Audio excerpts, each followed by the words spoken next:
Now I teach you the first lesson of civics, the Indian Constitution. This is for class 8. First of all हम लोग बताएंगे कि constitution क्या है. Constitution a country is govern on the basis of some rules and principles. एक देश कुछ नियम कानून से, कुछ आदर्श से शासन होता है और वो जो नियम कानून है उसी को हम लोग क्या कहते हैं, कॉन्स्टिट्यूशन या संविधान. The rules and principal which determine how a country is governed and which give its citizens certain rights. संविधान हम लोगों को ये बताता है कि एक देश कैसे शासन होगा, उसका नियम कायदा क्या होगा और किस उस देश में रहने वाले जितने भी नागरिक हैं उनको क्या क्या अधिकार मिलेगा. ये सारे चीज़ एक संविधान में नोट किया जाता है. मतलब हम लोग छोटे से बात में ये कह सकते हैं कि देश को चलाने के लिए जो नियम कानून है वो सब कुछ संविधान में लिखा रहता है. अब हम लोग भारतीय संविधान, इंडियन कॉन्स्टिट्यूशन के बारे में पढ़ेंगे. India has its own constitution. India के अपना खुद का एक संविधान है. This constitution was prepared by the constituent assembly.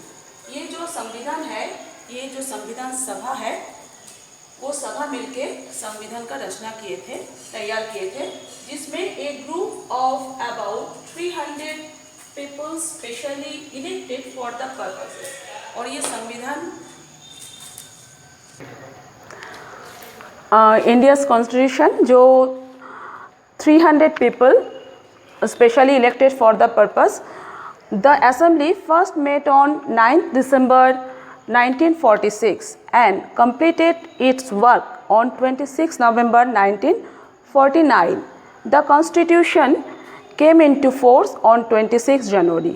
तो भारतीय जो संविधान है वो एक 300 लोगों द्वारा बनाया गया एक ग्रुप है, एक सभा थे, वो लोग मिलके बनाए थे. जो सबसे पहला उसका काम शुरू हुआ था 9 दिसंबर को 1946 को और ये ख़त्म होते होते 26 नवंबर 1949 तक हो गया था. और ये जब लागू हुआ वो था 26 जनवरी 1950, जिस डेट को हम लोग रिपब्लिक डे के रूप से मनाते हैं क्योंकि उसी दिन हम लोगों के संविधान लागू हुआ था, भारतीय संविधान. और इसके कुछ प्रमुख विशेषताएं की फीचर्स संविधान के. फर्स्ट ऑफ ऑल ये मोस्ट कॉम्प्रिहेंसिवली रिटेन है. ये भारतीय संविधान सबसे बड़ा और लिखित संविधान है. The lengthiest written constitution in the world. पूरे विश्व में भारतीय संविधान सबसे बड़ा और लिखित संविधान है. किसी देश में इतनी बड़ी संविधान नहीं है जो भारतीय संविधान है. भारतीय संविधान के और जो विशेषता है उसमें rigid as well as flexible. ये बहुत कठोर है लेकिन साथ में ये नमनीय भी है. मतलब इसके नियम कानून बहुत कठोर है लेकिन इसको सुधारना भी बहुत आसान है. The Indian constitution is both rigid and flexible. ये कठोर भी है और नमनीय भी है.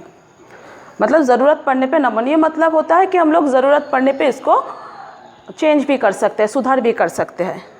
अच्छा, फेडरलिज्म, संघवाद.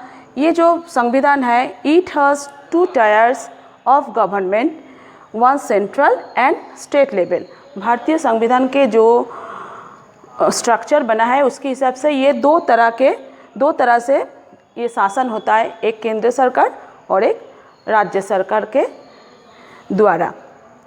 पार्लियामेंट्री फॉर्म में क्या है, administration is carried out in the name of the president of India but the actual power remains with the prime minister. भारतीय संविधान कि जो मेन है, नाम से जिसके नाम से चलता है वो तो प्रेसिडेंट है लेकिन वो सिर्फ नाम के लिए है. मेन जो इसका काम करते हैं और पूरी जिम्मेदारी जो उठाते हैं वो प्राइम मिनिस्टर या प्रधानमंत्री है. देश के जो देखभाल करना, जो भी काम करना होता है, जिस तरह से करना होता है वो प्रधानमंत्री करते हैं. उनके जो कैबिनेट मिनिस्टर्स होते हैं वो सब मिलके नियम कानून बनाते हैं और उसको लागू करने में मदद करते हैं. और एक की फीचर्स है डिवीज़न ऑफ पावर्स. 3 तरह से इसको बांट दिया गया। इसके जो क्षमता या पावर है उसको, एक तो लेजिस्लेटर है, एग्जीक्यूटिव है और जुडिशियरी है। एक विधानसभा जिसमें राज्यसभा, लोकसभा, हाँ, और उसमें बांट दिया गया है शासन करने के लिए। और स्टेट में विधानसभा, विधान परिषद में बांट दिया गया है। न्यायतांत्रिक व्यवस्था और कार्यपालिका है, एग्जीक्यूटिव मतलब कार्यपालिका और जुडिशियरी मतलब न्यायतांत्रिक व्यवस्था। तो इन तीनों भाग में पावर को डिवाइड कर दिया गया है। ये तीनों डिपार्टमेंट अपने अलग अलग काम करते हैं और देश चलाने में मदद करते हैं। उसके बाद आता है फंडामेंटल राइट्स। ये सबसे ज़रूरी विषय है जिसको हम लोग मौलिक अधिकार कहते हैं। मौलिक अधिकार मतलब संविधान हम लोगों को बहुत नियम कानून बताया है, कैसे देश को चलाना है, किस नियम से चलना है, सब कुछ बताया है। लेकिन संविधान सबके ऊपर होने के बाद भी जो सिटीज़न है, जिनके लिए संविधान बना है, उन लोगों को कुछ अधिकार दिया गया है, ताकि अगर कोई गलत इस्तेमाल होता है पावर्स का तो उसके लिए हम लोग कुछ क्षमताएं हम लोगों के पास है जिसका हम लोग इस्तेमाल करके अपने जो स्वतंत्रता है उसको बरकरार रख सकते हैं। हाँ, इसके लिए मौलिक अधिकार दिया गया है हम लोगों को। ये हम लोगों के अधिकार को प्रोटेक्ट करने के लिए बनाया गया है। फंडामेंटल राइट्स जो है वो हम लोगों के अधिकार को प्रोटेक्ट करने के लिए, जैसे हम लोगों को बातचीत करने की अधिकार दिया गया है, किसी भी जगह रहने की अधिकार है, कोई भी काम करने का अधिकार है, किसी भी धर्म को मान के चलने के अधिकार है। ऐसे बहुत सारे फंडामेंटल राइट्स संविधान हम लोगों को दिए हैं ये। और सेकुलरिज्म मतलब धर्मनिरपेक्षता है। इसका मतलब है प्रमोट एनी रिलीजियन। हम लोग किसी भी धर्म को मान के चल सकते हैं, उसके लिए हम लोग स्वतंत्र हैं। कोई भी मतलब जात के हो, कोई भी धर्म के हो, उसका कोई विशेष धर्म, भारत में कोई अलग धर्म विशेष के लोग नहीं रहते हैं, सब लोग मिलजुल के रहते हैं। सबके लिए एक बराबर अधिकार है। और संविधान के जो प्रस्तावना प्रियम्बल है उसमें यही बताया गया है कि भारत एक सॉवरेन कंट्री है, एक स्वयं प्रभु देश है, जहाँ पे वो ये सेकुलरिज्म यहाँ पे माना जाता है, धर्मनिरपेक्ष है, फंडामेंटल राइट्स दिया गया है, डेमोक्रेटिक कंट्री है ये, और रिपब्लिक कंट्री है, और इसमें कुछ फंडामेंटल राइट्स दिया गया है हम लोगों को। हम लोग हर तरह से स्वतंत्र है।